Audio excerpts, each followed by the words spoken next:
Assalamualaikum warahmatullahi wabarakatuh. Alhamdulillahi rabbil alamin. Alhamdulillahilladzi an'ama alaina bi ni'matil imani wal islam. Asyhadu an la ilaha illallah wahdahu la syarikalah wa asyhadu anna Muhammadan abduhu wa rasuluh. Allahumma sholli wa sallim wa barik ala nabiyina Muhammadin wa ala alihi wa sahbihi ajma'in, amma ba'du. Dumateng panjenengan pun para sesepuh, para pinesepuh wonten ing jamaah Masjid Al Muttaqin Kemiri Sewu ingkang kula hormati, para bapak lan ibu sedaya jamaah subuh wonten ing jam menika ingkang mugi-mugi tansah dipun rahmati Allah. Adik-adik, pemuda-pemudi nggih ingkang kula hormati, kula tresnani. Ingkang sepisan boten kesupen lan kendhat, monggo kita sareng-sareng munjulaken raos puji syukur dhateng sedalem Allah Subhanahu wa taala ingkang saestu wonten ing jam menika kita tasih pinaringan kathah kenikmatan. Salah setunggal nikmatipun kula panjenengan termasuk ingkang kepilih injang menika saged tindak subuh. Ngoten nggih Pak nggih. Mbok kathah sedhek-sedhek kita sing pengin banget subuhan. Ning karena sesuatu hal, mungkin wonten pekerjaan, mungkin karena kesehatan, mungkin berbagai halangan dereng saged tindak subuh. Kula panjenengan termasuk yang dipilih Allah, diringankan oleh Allah langkah tindak lampah kula panjenengan saya saged dumugi masjid menika. Nek bab dalane ketok wis lancar kabeh nggih Pak nggih. Sakniki mboten dalan jeblok nggih Bu nggih. Mboten dalan markine nggih pun padi. Mboten wonten sik peteng, semua jalan fasilitas alhamdulillah sampun sae. Kantun niki pertama kita diberikan kemudahan oleh Allah untuk berbuat baik. Yang kedua juga tergantung niat kita. Kula panjenengan saya menika bisa malih kita bersyukur alhamdulillah jam menika kita terpilih menjadi salah satu atau menjadi orang-orang yang bisa menegakkan sholat subuh. Dilanjutkan taklim malih wae. Nah padahal niki rutin tiap Ahad pagi nggih wae. Alhamdulillah. Sholawat dan salam mugi tansah katetepaken dhateng junjungan kita sultan dan kita Nabi Agung Muhammad sallallahu alaihi wasallam, dhateng sedaya keluarga, sahabatipun, penderekipun lan sedaya umatipun. Insyaallah termasuk kula lan panjenengan sedaya saha umat samangke ngantos dumugi wonten yaumil akhir. Bu Bapak yang kita hormati, jam menika sebisa malih kula pinaringan kesempatan wekdal nggih saking Bapak Takmir lumantar Pak Daroji supados saged sowan jam menika. Mangke Pak Dos ngriki kula lanjut teng patukan Pak niki. Patukan jam 6 sampai jam 7 biasanya Ahad pagi niku. Nggih. Bar niku terus acara manten. Nek acara manten niku wis bebas ning kudu tepat niku Pak. Dadi ora sida bebas niku. Nggih, dados jam menika alhamdulillah kita mengawali ya hari Ahad nggih. Dengan taklim pagi. Mudah-mudahan nggih kanthi taklim enjang ngeten iki menyemangati Pak nggih. Kula panjenengan saya nggih. Bapak yang kita hormati, yang sedang kita matur menika terkait kalian bulan menika insyaallah mangke dan dinten Jumat itu kita memperingati Maulid Nabi nggih. Sabtu nggih, Sabtu nggih. Nggih, kita memperingati Maulid Nabi dalam artian ya kita sebagai umat Kanjeng Nabi Muhammad sallallahu alaihi wasallam kita wajib memupuk rasa cinta kita kepada Rasulullah dengan cara apapun. Oke. Dengan cara apapun. Kalau biasa mungkin ingin tasik kagungan putra-putra alit ya kita perkenalkanlah sejarah Rasulullah. Jangan sampai anak-anak kita lebih mengenal ya pahlawan-pahlawan dalam artian apa nggih? Superhero nggih Pak. Gitu. Lari-lari niku kan saniki kaos niku warni-warni Pak nggih. Isih mending upin-ipin niku ya. Gitu. Yang lain itu kadang-kadang apa yang muncul di televisi yang ditonton anak kita itu belum tentu atau sebagian besar justru itu kurang mengenalkan sosok Rasulullah, apalagi peri kehidupan dan sebagainya, termasuk para sahabat. Mila kula nyuwun ada kesempatan nih Pak. Mbok pilih merasa ajeng nyontoh pribadi Rasulullah itu terlalu tinggi, kita turunkan sedikit dah apa yang dicontohkan oleh para sahabat.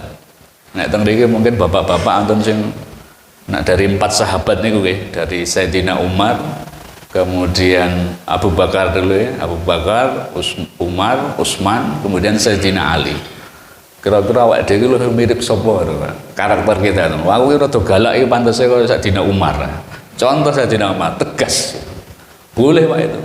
Di jamaah kita itu harus ada orang-orang tegas begini, yang berani mengingatkan saudaranya. Nak kabeh halus nggih, kados Sayyidina Utsman itu kan terkenal halus ya. Nah, itu nanti saya ngelingke sapa itu. Harus ada. Nggih. Oh, saya ini ketahui cocoknya Sayyidina Utsman misalnya ya. Yang lemah lembut, yang dermawan gitu ya. Boleh, enggak apa-apa. Atau mungkin yang anak muda lebih cocoknya mengidolakan Sayyidina Ali, boleh ya, Sayyidina Ali boleh. Jadi sekali lagi kehidupan Rasulullah adalah kehidupan yang penuh teladan bagi umat dan acuan dakwah sekaligus pedoman hidup beliau adalah teladan ketaatan dalam beribadah dan berakhlak mulia, termasuk teladan dalam bermuamalah ya, menjaga kehormatan dan kemuliaan. Monggo menika sedapat mungkin kita contoh. Kita abot nggih Pak nggih, aurat. Tapi mau tidak mau nggih kula menyanse, oh itu idola kita. Suri teladan kita adalah Rasulullah, sehingga ya kita harus mencontoh. Kemudian pujian bagi Rasul itu apa? Wa innaka la'ala khuluqin azim. Dan sesungguhnya kamu benar-benar, engkau adalah benar-benar berbudi pekerti yang luhur. Itu dalam surat Al-Qalam ayat 4. Jadi Allah ini memuji bagaimana Rasulullah mendapatkan pujian, wa innaka la'ala khuluqin azim, dan sungguh kamu hai Muhammad itu adalah benar-benar berbudi pekerti yang luhur. Budi pekerti. Zaman saat ini kadang-kadang pendidikan budi pekerti niku nek teng sekolahan saat ini mlebet teng kurikulum napa nggih Pak nggih? Niki wonten Pak Guru napa Bu Guru nggih? Mboten wonten nggih. Nek dulu ada PMP, ada bahkan mungkin era zaman SR itu pendidikan budi pekerti itu masuk kurikulum ya Pak nggih. Termasuk ketika kita di lingkungan keluarga mendidik anak kita untuk menggunakan bahasa Jawa yang halus. Saat ini kira-kira tesih wonten mboten cah cilik sik kromo. Wonten Bu, teng Miris Sewu niki wonten? Jarang nggih. Sekarang saat ini ibu-ibu nom niku, bapak-bapak muda, ibu muda niku gaya-gayaan, anaknya diajari bahasa Indonesia. Padahal bahasa Indonesia niku jenenge mawon pinter Bu. Wong anak kula yang ngerti-ngerti iso bahasane upin-ipin kok. Bae bahasane Malaysia kayak kondi gede bahasane itu. Ternyata dia nonton TV bahasa Indonesia itu bener saya diajari iso dhewe. Tapi nek basa Jawa, wah nih. Padahal pelajaran bahasa Jawa niku terkenal angel nggih Pak Dadas iki. Oh bapaknya kali mbokne kon ngajari PR rumus desa kon. Gitu. Gitu. Banyak pelajaran-pelajaran ya termasuk bahasa Jawa itu yang dianggap sulit ya. Mila monggo. Termasuk ini. Padahal kita diwajibkan mencontoh siapa Rasulullah itu, di mana Rasulullah dipuji oleh Allah dengan wa innaka la'ala khuluqin azim, dan sesungguhnya kamu wahai Muhammad benar-benar berbudi pekerti yang luhur. Ini pujian untuk Rasulullah. Kemudian pribadi Rasulullah itu seperti apa? Laqad kana lakum fi Rasulillahi uswatun hasanah. Sesungguhnya telah ada pada diri Rasulullah itu suri teladan yang baik bagimu. Saat ini ajeng nyontoh sinten malih Pak, kalau kita tidak mencontoh Rasulullah ini dalam berbagai aspek. Memilih penjenengan pedagang, ini pedagang yang jujur seperti dulu pernah dicontohkan oleh Rasulullah dan para sahabat. Kita menjadi pendidik, termasuk menjadi pendidik yang mencontoh apa yang sudah dilakukan oleh Rasulullah ketika mendidik istri, keluarga dan juga umatnya. Karena apa? Di sini sebutkan laqad kana lakum fi Rasulillahi uswatun hasanah. Sesungguhnya telah ada pada diri Rasulullah itu suri teladan yang terbaik bagimu. Kemudian keberadaan Nabi Shallallahu Alaihi Wasallam itu disebutkan dalam surat Al-Anbiya ayat 107. Monggo nanti boleh kita baca, boleh kita cermati di sana. A'udzubillahi minasyaitonirrajim. Wa ma arsalnaka illa rahmatan lil alamin. Dan dia adalah kami mengutus kamu melainkan untuk menjadi rahmat bagi semesta alam. Jadi ada riwayat dulu ketika Rasulullah berperang itu pernah terluka ya Pak. Dan ketika beliau itu terluka, beliau itu sangat menjaga jangan sampai setiap darah itu mau menetes itu dipun cara sakniki diusap ditampani diusap pakai jubah beliau sampai basah karena darah. Setelah perang usai, sahabat bertanya, "Ya Rasulullah, mengapa pada saat perang itu panjenengan melakukan hal seperti itu?" Karena apa? Rasulullah menceritakan bahwa di langit itu malaikat mereka bersumpah ketika nanti satu tetes darah Rasulullah itu jatuh ke bumi, maka umat yang memusuhi Rasulullah itu akan dihancurkan. Jadi beliau saking sayangnya bahkan dengan musuhnya itu, beliau menghalangi darahnya itu menetes ke bumi supaya musuh beliau itu tidak dihancurkan. Para sahabat kadang-kadang gedeng kan dengan musuh orang-orang yang memusuhi Rasulullah itu.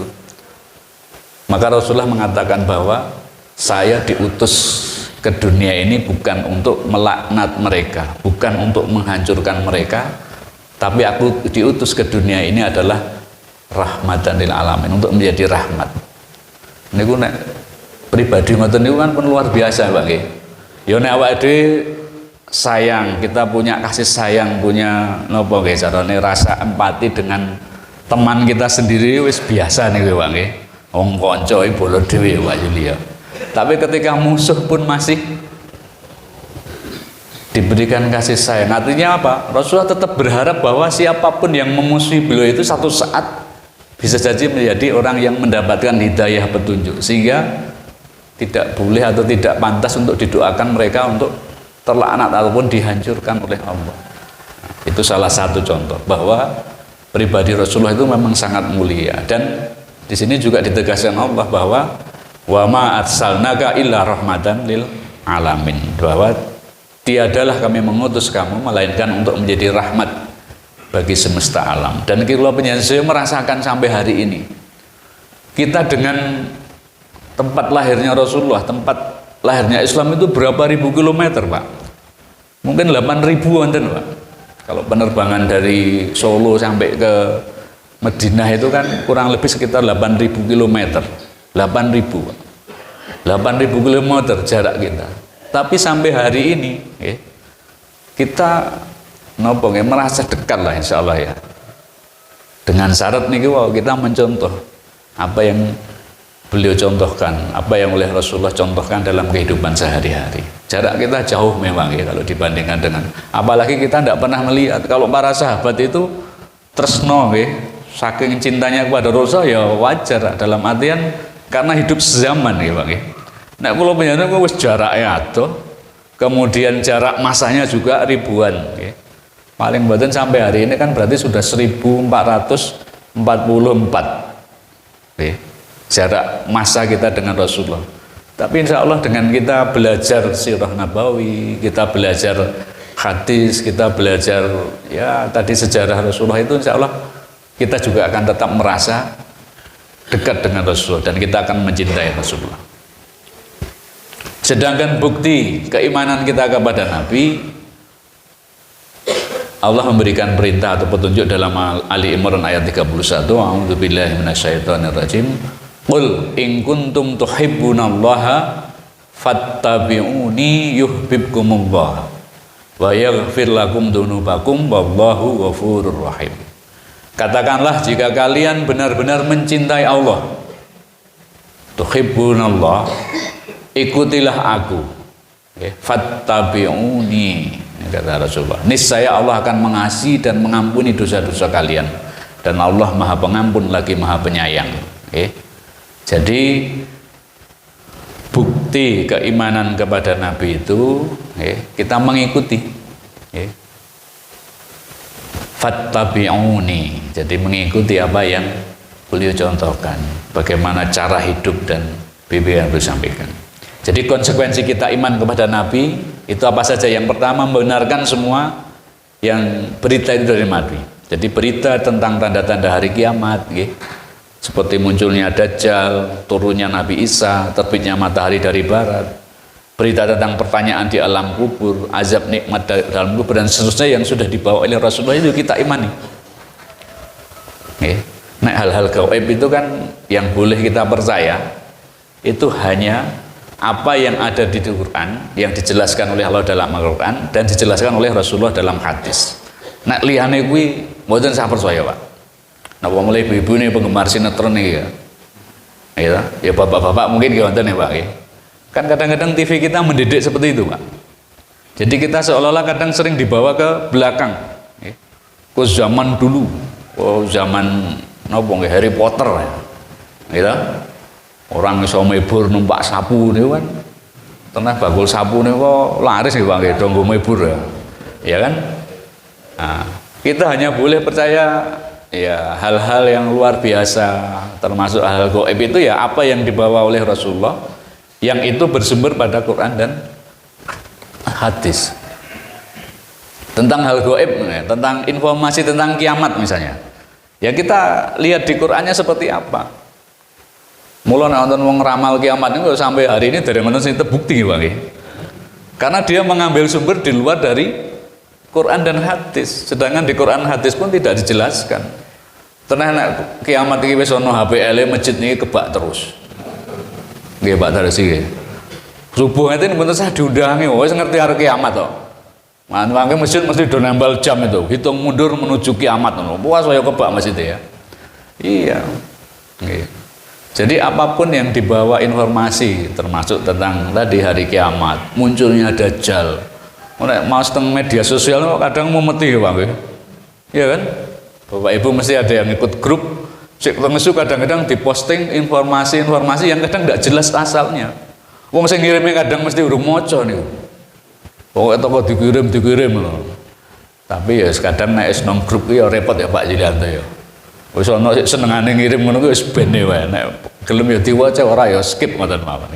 Jadi sekali lagi konsekuensi iman kepada Nabi itu membenarkan semua berita yang dibawa oleh Nabi. Monggo lah, ini kita mulai belajar nih. Kadang-kadang awake dhewe niku ya rada gumunan itu. Nek ana informasi sing kira-kira piye itu ya terus gagal ya nge-share itu. Padahal kita belum tentu paham itu sumbernya dari mana. Kemudian yang kedua, konsekuensi kita iman kepada Nabi itu mentaati Rasulullah. Quran An-Nisa ayat 80 itu ya. Mayyutin Rasulah faqad ata Allah. Barang siapa yang mentaati Rasul, maka sesungguhnya ia telah mentaati Allah. Ya karena apa? Apa yang disampaikan oleh Rasulullah itu datangnya dari Allah. Kita harus yakin itu. Kita harus yakin itu. Taat kepada Rasul itu apa? Yang pertama taat dalam perintah dengan menjalankan semua perintahnya. Yang kedua mentaati Rasul adalah menjauhi larangan. Rasul pernah melarang perbuatan tertentu ya kita harus taat. Kemudian yang ketiga berhukum kepada sunnah Rasul, kepada sunnah atau contoh yang dicontohkan oleh Rasulullah. Apa yang kita contoh aja, apa yang beliau lakukan dalam ibadah maupun dalam bermuamalah. Saya kira itu yang terkait dengan hikmah maulid ya, yang nanti insya Allah akan kita peringati. Monggo sekali lagi di jamaah kita bisa mulailah, meskipun tidak harus dengan perayaan, monggo lah. Tapi paling penting kita punya niat untuk menanamkan rasa cinta kita kepada Rasulullah dalam diri kita, keluarga kita, jamaah kita. Ya. Mungkin yang posisinya sebagai takmir ya kita mengajak jamaah kita, mungkin dengan pengajian bertema khusus ya. Mungkin ya monggo lah nanti ini bisa kita upayakan ya. Kepada jemaah kita. Bapak Ibu yang kula hormati, yang kedua niki mangke jam oke, nanti saya batasi sampai jam 5:50 mana Pak jadi ya, 5:50 aja ya. Sekarang setelah tadi saya matur tentang bagaimana kita berusaha mencontoh Rasulullah, yang kedua kita belajar tentang model gerakan ya. Nek wis cinta kepada Rasulullah, kemudian dalam kehidupan sehari-hari kita itu mau ajeng nopo, entah sebagai takmir, sebagai kepala rumah tangga, sebagai ya warga masyarakat, sebagai jamaah bahasa. Yang pertama, kaum muslimin termasuk kula panjenengan itu wajib rajin mengikuti pengajian. Nek bapak-bapak nih pengajian nonton pinten sesi Pak dalam 1 bulan selain Jumatan. Nah, Jumatan itu senes pengajian ya. Itu wajib ya. Nah, di situ ada khutbah dan seterusnya. Ya paling penting bapak biasanya punya majelis itu ya Jumatan jelas. Yang kedua mungkin malam Jumat. Okay. Pun kali ini Pak, Jumatan kali malam Jumatan. Nah ibu-ibu mesti kata nih. Ibu biasanya pengajian lebih banyak. Tapi prinsip yang penting kita rajin untuk mengikuti pengajian. Yang ada dimanapun di lingkup kita, monggo diikuti. Mungkin ada di majelis tabligh masing-masing, di ranting, mungkin di cabang juga ada. Ya. Kalau di Mohidan itu Ahad Waki, kemudian mungkin yang sudah aktif di IPHI, monggo lah kita aktif di pengajian. Karena apa? Itu salah satu untuk memupuk keimanan kita. Ya mungkin materinya sama, ngaji nang kono podo ya Mas. Ya memang sama. Kita belajar agama itu kan sumber pokoknya sama, sehingga ketika kita pengajian materinya podo, ya sudah. Kita ya nek wis tahu mireng ya, wah iki baleni ndak apa-apa. Kita menyemangati diri kita. Yang kedua semangat silaturahim. Monggo lah. Di antara jamaah ini kita saling berkunjung dan sebagainya, mungkin tidak hanya lebaran ya. Tapi silaturahmi dalam arti yang sesungguhnya termasuk mengingatkan atau saling menasihati dalam kebaikan, menjaga keikhlasan dalam berjuang itu penting loh. Bapak-bapak yang mungkin lenggah di takmir, mungkin jadi Pak RT, Pak RW, Pak Dukuh dan sebagainya, itu untuk menjaga konsistensi ikhlasnya itu ya luar biasa. Termasuk mungkin yang di organisasi ya. Karena orang yang tidak ikhlas itu nanti secara otomatis akan mental, akan terseleksi alam gitu. Dan pada akhirnya orang-orang yang berjuang baik di organisasi, mungkin di persyarikatan, termasuk mungkin di kegiatan kampung ya, jadi Pak RT, jadi takmir itu ya hanya orang-orang yang memang benar-benar ikhlas. Oleh karena itu monggo lah, ikhlas itu harus dilatih. Nek perlu dipeksa sih ya Pak ya. Sesuatu itu ikhlas itu perlu latihan loh Pak. Makanya kadang-kadang nek kita dimintai sumbangan itu kan ngapunten ya Dik ya, anu ya, iki isane lah kayak semene.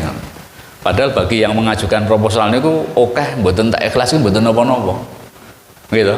Nek kita itu kan lesok ngepaske niku kewalik, Pak. Gitu.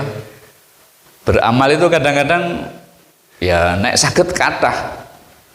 Soal banyak tidak itu kan terkait nanti dengan kemanfaatan dengan yang ngajukan proposal. Tapi kita sok digadukke antarane banyak jumlah dengan ikhlas itu digabung. Aku sithik wae sing penting ikhlas ya kan gitu kan. Padahal nek panitia yo kathah mboten tak ikhlasin mboten napa-napa Pak. Soale ikhlas niku kan urusane jenengan kalih Gusti Allah. Nek urusane kalih kula panitia kan sing penting akeh. Ngoten ya Pak. Nah, kadang-kadang kita itu sok menggabungkan dua hal itu. Sithik wae ya sing penting ikhlas. Padahal kita maunya ya kathah mboten ikhlas mboten napa-napa. Nanti ikhlasnya nanti sambil dilatih kan begitu. Jadi sekali lagi keikhlasan itu memang harus dilatih.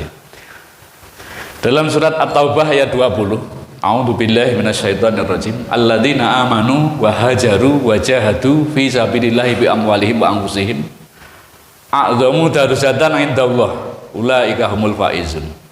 Orang-orang yang beriman dan berhijrah serta berjihad di jalan Allah dengan harta dan jiwa mereka adalah lebih tinggi derajatnya di sisi Allah. Mereka itulah orang-orang yang memperoleh kemenangan. Jadi ini yang menjadikan dasar semangat kita bahwa alladzina amanu, orang-orang yang beriman, ini yang tahap pertama. Wahajaru dan berhijrah, yang kedua. Wajahadu dan berjihad fi sabilillah bi amwalihim, dengan amwal, dengan harta, wa anfusihim, dan juga dengan jiwa mereka. A'dhamu darajatan, Allah menjanjikan mereka itu lebih tinggi derajatnya di sisi Allah. Dan mereka itu orang-orang yang memperoleh kemenangan. Ini janji Allah. Pada ning tafsir ringkas Kementerian Agama dipunjelaskan orang-orang yang beriman, terutama iman kepada Allah dan hari akhir, dan berhijrah dengan meninggalkan hal yang dilarang serta berjihad di jalan Allah dengan harta dan jiwa mereka adalah lebih tinggi derajatnya di sisi Allah dibandingkan dengan orang-orang kafir itu. yang pada saat itu nggih. Meski mereka berbuat baik seperti memberi minum orang-orang yang berhaji, memakmurkan Masjidil Haram nggih, pada saat itu. Yang mereka itu orang-orang yang beriman, berhijrah, berjihad, itulah orang-orang yang memperoleh kemenangan yang hakiki. Lah monggo niki. Kalau bisa menerapkan ini dalam kehidupan kita sehari-hari, bahwa kita ada tahapnya untuk berjuang dan berdakwah dalam berbagai bidang ya. Kalau penyanyi itu yang pertama harus beriman dulu secara utuh, belajar memperbaiki, merapihkan keimanan kita, itu yang pertama. Yang kedua berhijrah secara menyeluruh, hijrah dalam berbagai pengertian ini. Hijrah itu tidak hanya soal pindah tempat, tapi berhijrah dalam pengertian kita berusaha untuk menjadi lebih baik, berhijrah baik dalam diri kita maupun mengajak masyarakat kita. Kemudian yang ketiga, tahap yang ketiga berjihad secara benar. Kita akan coba satu-satu nih, waktunya 10 menit lagi. Beriman secara utuh, dianjurkan menjadi orang-orang yang beriman, alladzina amanu, iman yang benar. Yang seperti apa? Seperti yang disampaikan oleh Rasulullah, yang dibawa oleh Rasulullah. Dan kita berpegang teguh pada Quran dan Sunnah. Selama kita mencontoh apa yang dicontohkan oleh Rasulullah, insya Allah kita sudah ya dalam track yang benar keimanan kita. Yang paling utama mengimani keesaan Allah dan kerasulan Nabi Shallallahu Alaihi Wasallam sebagai Rasul yang terakhir, Nabi dan Rasul yang terakhir. Ini yang prinsip. Jadi iman kepada Allah dan hari akhir, keesaan Allah. Kemudian mengimani bahwa Nabi kita, Nabi Muhammad SAW itu adalah Nabi dan Rasul yang terakhir. Setelah itu apa? Iman itu harus dilengkapi. Paketnya iman itu adalah amal soleh, amanu wa amalus solihat. Setelah beriman juga harus diperluas, harus diperdalam dengan wa amilus solihat. Sehingga iman kita tidak hanya berhenti di iman itu, tapi juga beramal soleh menjadi gerakan amal usaha yang nyata. Berhijrah secara menyeluruh seperti apa? Setelah iman dan amal dilanjutkan atau ditingkatkan dengan wahajaru dan orang-orang yang berhijrah. Hijrah yang hakiki adalah perubahan yang lebih baik. Artinya melakukan perubahan dalam diri kita masing-masing. Wah, saya aku sarap 50 tahun misalnya Pak Jeli.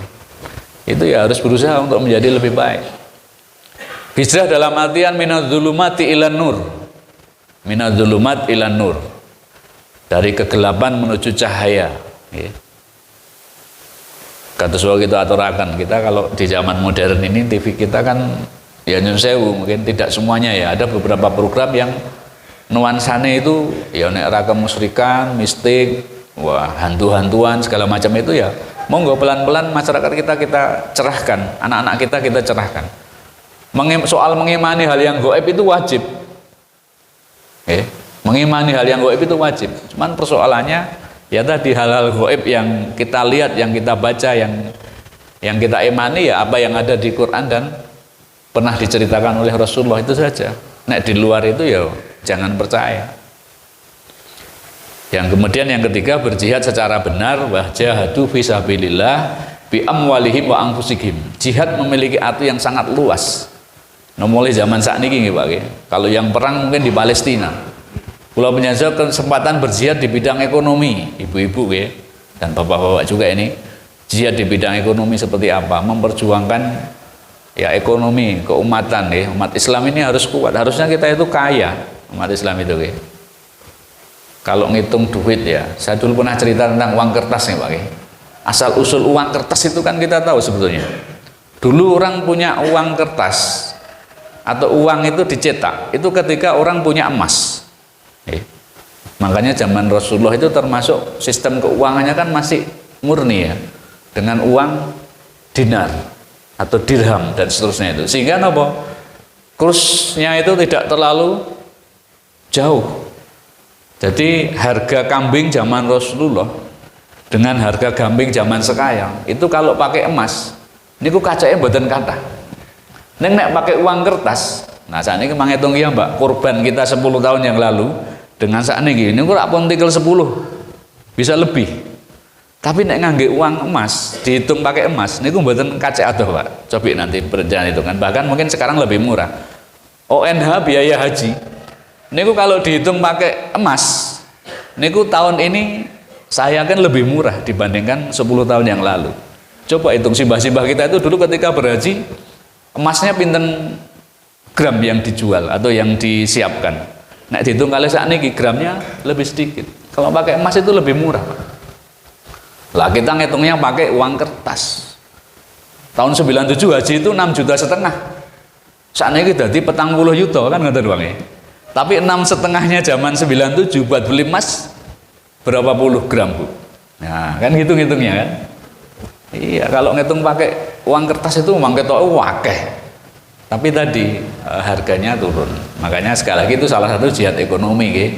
Saya tidak mengajak nanti miris sewu niki mboten nganggo duit rupiah mboten ya, Pak nggih. Karena sistemnya belum jalan seperti itu. Tapi setidaknya kita punya pemikiran bahwa ternyata ya kita itu dengan uang kertas itu saja nih yo dalam tanda kutip yo setengah koyo diakali gitu ya. Dulu orang punya uang kertas itu kan pertamanya dulu itu karena yang saya ya misalnya saya punya emas, saya titipkan di Pak Yulianto karena beliau punya bank waktu itu.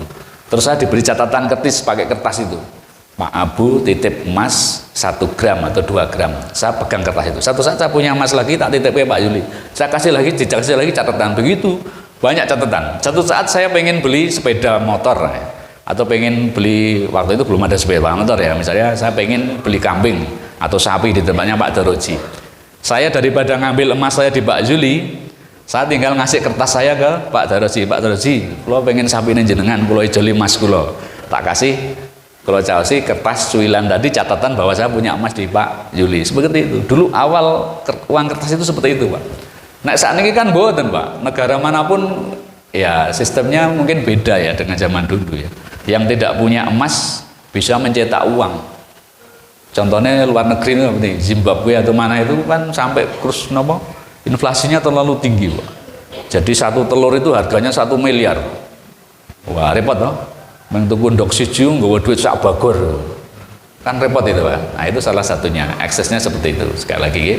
Kemudian di ujung ayat At-Taubah 20 tadi, bagi mereka yang telah berjuang tersebut, yang beriman, kemudian beramal, kemudian berhijrah, kemudian berjihad fisabilillah bi amwalihim wa anfusihim itu, mereka mendapatkan derajat yang besar, mendapatkan derajat yang mulia dan mendapatkan kesuksesan. Sehingga artinya apa?